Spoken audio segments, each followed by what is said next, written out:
Every culture needs a good epic. The Babylonians had Gilgamesh, the Nords had Beowulf, and the Greeks had too, the Iliad and the Odyssey. But none were so blatantly guilty of plagiarism as the Aeneid. Who is the author who ripped off both the Iliad and the Odyssey? Why, Vergil, of course!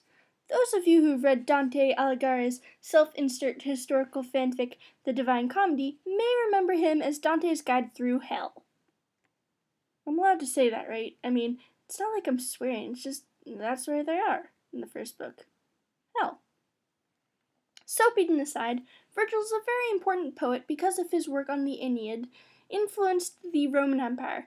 It was a book that brought pride to the Romans. It showed values that they held. It was a story about their ancestors and how their civilization was founded. And it also completely made fun of the emperor who commissioned it. The story probably went a little something like this.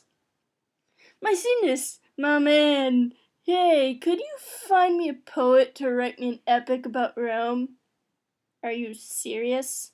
Why wouldn't I be? This epic will be the greatest ever. It will have a hero which encompasses the Roman values and will bring pride among all citizens of Rome. I mean, are you seriously questioning my ability to commission poets? That's my job.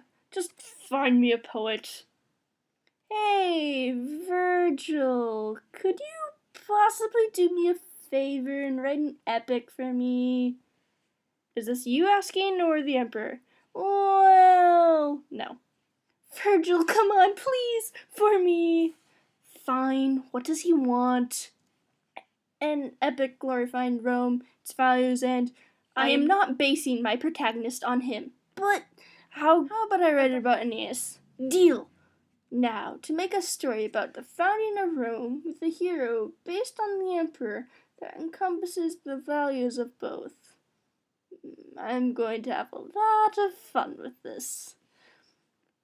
You may be wondering, hey, Eleanor, why does Vergil hate the emperor so much? Well, dear viewer, prior to Augustus becoming the emperor, there was a series of brutal civil wars with Augustus and his family in the center of it. I mean, how would you feel if you spent a good portion of your life in a turbulent political system with civil wars happening on what seemed like a weekly basis and ever-changing leaders and agendas? Oh, wait.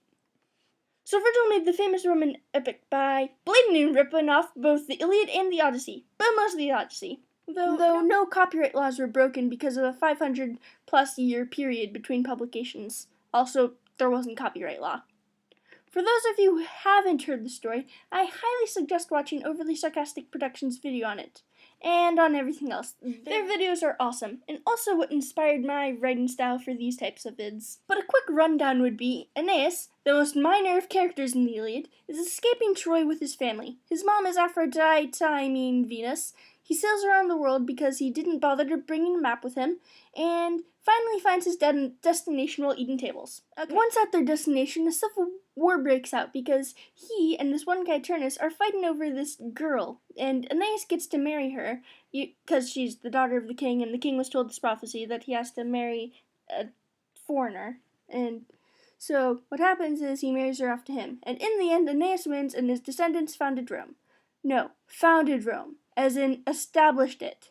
Yeah, Aeneas didn't even do any of the great culture founding. That's all Romulus and Remus. Really, Vergil? You make an epic about the founding of Rome and don't even do it on its actual founders?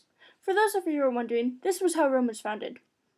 So, Romulus, who will rule this kingdom we're building?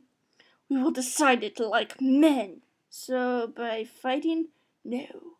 By counting birds. Vergil, like any good Roman writing an epic, wrote the Aeneid in dactylic hexameter, which works a lot like Shakespeare's famous iambic pentameter.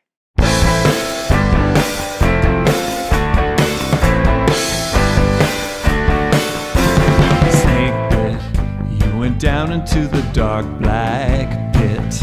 In my elbows in her hollow snake bit. Without you, life was just a black